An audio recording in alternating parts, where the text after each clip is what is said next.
Bismillahirrahmanirrahim. Assalamualaikum warahmatullahi wabarakatuh. Kembali lagi di channel Mukhtar Aditya Pratama Official. Puji dan syukur kita panjatkan kepada Allah Subhanahu wa Ta'ala yang telah memberikan beribu-ribu nikmat kepada kita semua. Tak lupa salawat dan salam tercurahkan kepada Nabi Muhammad SAW, kepada keluarganya beserta sahabat-sahabatnya. Semoga kita semua mendapatkan syafaat dan mendapatkan petunjuk di hari kiamat nanti.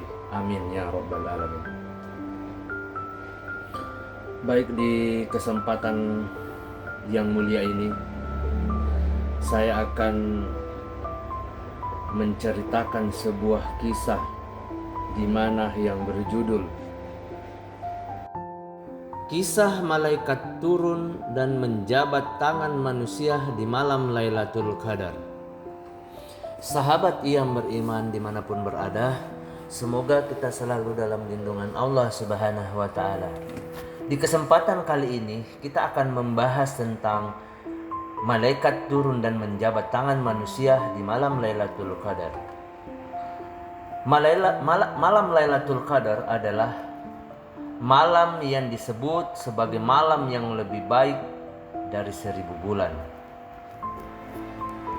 Pada malam tersebut banyak sekali keutamaan yang terkandung di dalamnya. Salah satunya turunnya malaikat ke bumi. Dalil mengenai turunnya malaikat ke bumi tersemat dalam surat Al-Qadr ayat 3-4 yang artinya malam kemuliaan itu lebih baik daripada 1000 bulan. Pada malam itu turun para malaikat dan ruh atau Jibril dengan izin Tuhan untuk mengatur semua urusan. Sahabat yang beriman dimanapun berada, menukil dari buku Rahasia Puasa Ramadan oleh Yasin Al-Jubari dan Mirza Jafar Malikil Tabirisi, dalam sebuah hadis dijelaskan bahwa Allah memerintahkan Jibril untuk turun ke bumi disertai dengan sekelompok malaikat yang membawa panji-panji hijau.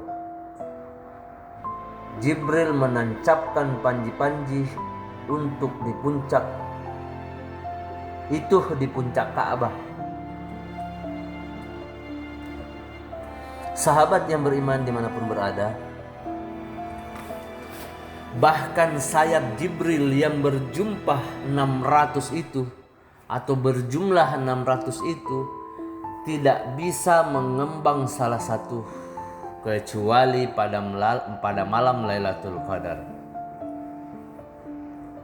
Sebagai malam yang mulia, saat Lailatul Qadar berlangsung, Jibril dan malaikat lain mengucapkan salam kepada setiap orang pada malam tersebut.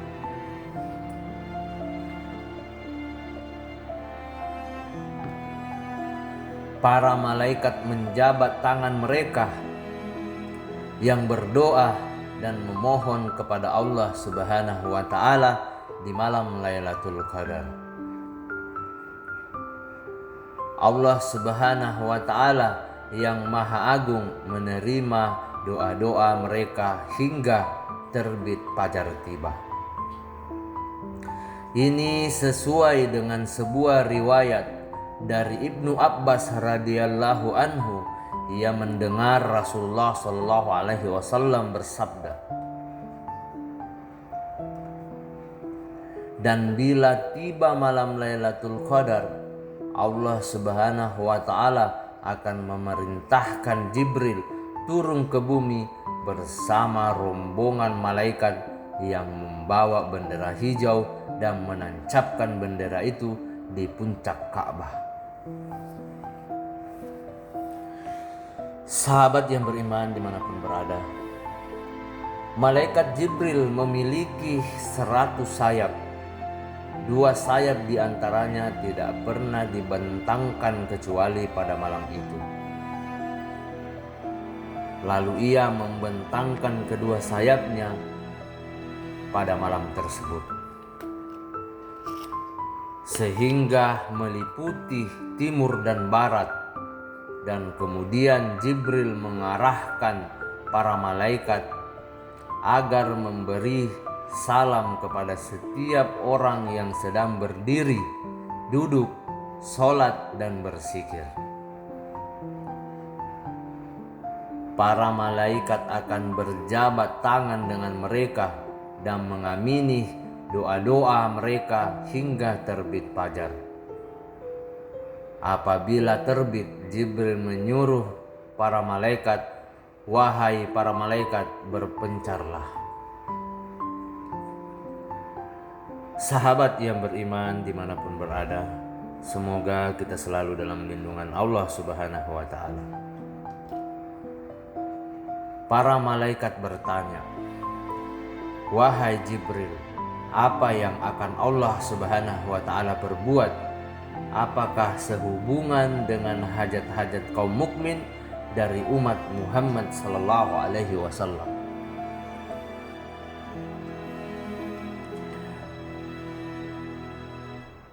Jibril berkata,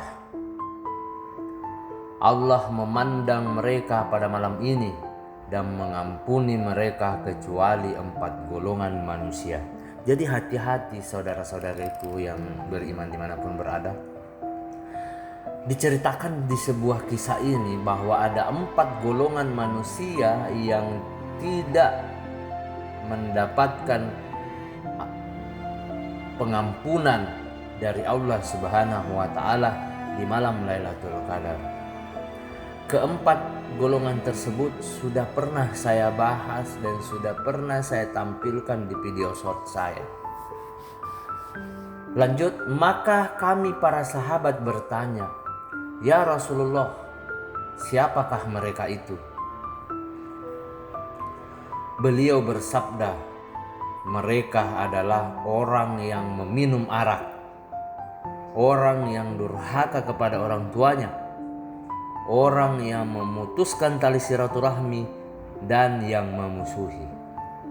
Nah, di sini sudah dijelaskan ada 4 golongan manusia yang tidak mendapat ampunan dari Allah Subhanahu wa Ta'ala di malam Lailatul Qadar yang akan nanti kita saksikan atau kita nantikan nanti di tahun yang akan datang.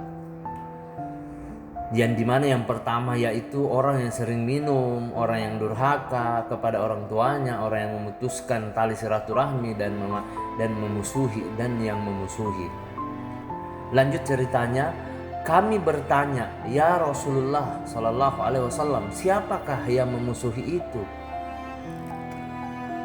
Beliau bersabda, yaitu orang yang membenci dan memutuskan persaudaraannya. Hadis riwayat Ibnu Hibban dan Baihaqi. Jadi hadisnya ada di sini ya.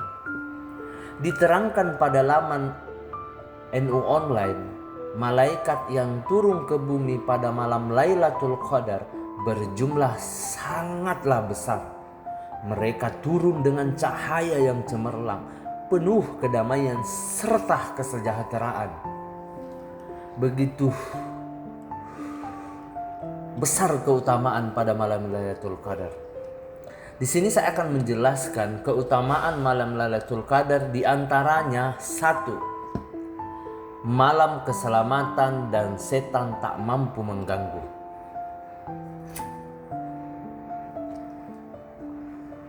Malam Lailatul Qadar disifati oleh salam atau keselamatan, sebagaimana yang tercantum dalam surat Al-Qadar ayat 5. Malam itu penuh kesejahteraan sampai terbit fajar. Mujahid dalam tafsir Al-Quran Al-Ashim menjelaskan bahwa malam Lailatul Qadar adalah malam penuh keselamatan di mana para setan tidak mampu berbuat apapun di malam tersebut, baik itu kejelekan maupun mengganggu yang lainnya. Kemudian yang kedua, diampuni dosa-dosa terdahulu. Sahabat yang beriman dimanapun berada, semoga kita selalu dalam lindungan Allah Subhanahu wa Ta'ala.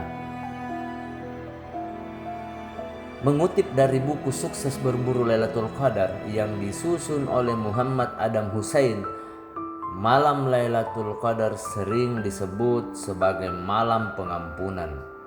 Oleh karenanya, dalam sebuah riwayat dikatakan orang yang beribadah menyambut datangnya malam Lailatul Qadar akan diampuni dosanya yang terdahulu.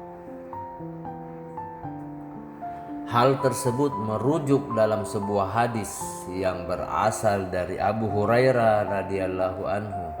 Nabi Muhammad sallallahu alaihi wasallam bersabda,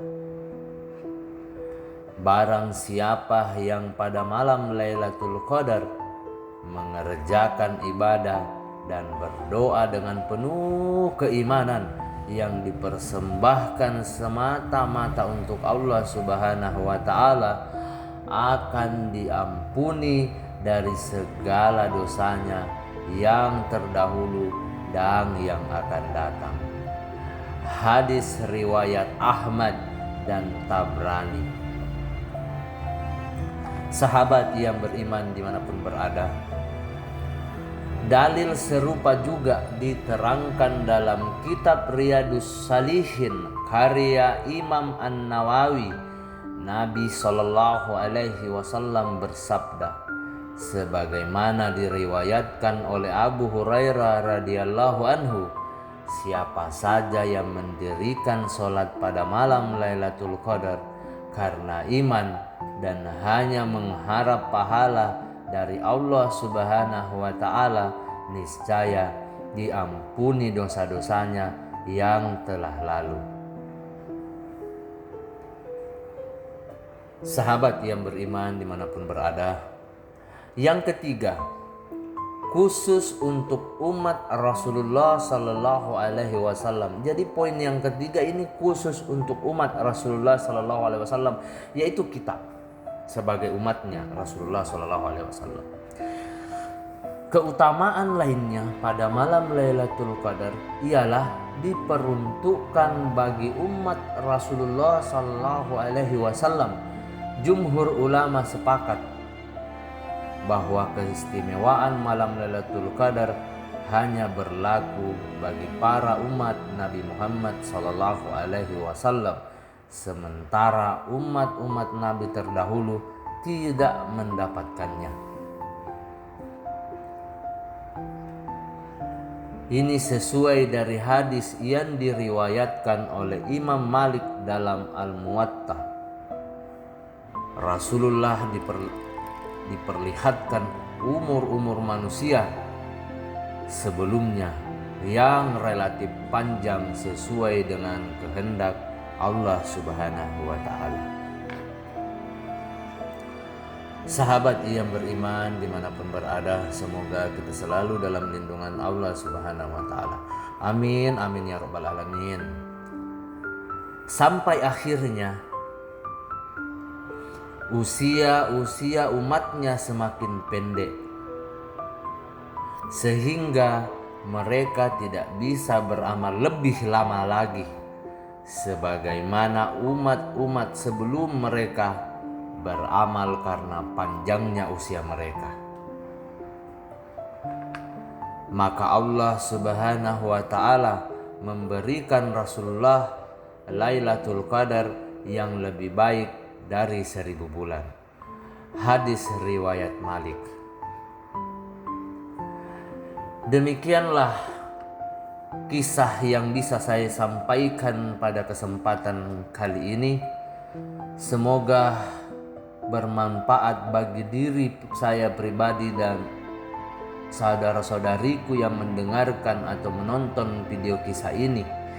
Semoga menjadi amal jariah dan semoga bermanfaat untuk kita semua. Mohon maaf apabila ada salah kata ataupun ucapan dalam video ini. kebaikan datang dari Allah Subhanahu wa Ta'ala, dan kesalahan datang dari saya pribadi selaku manusia biasa yang tidak pernah luput akan kesalahan.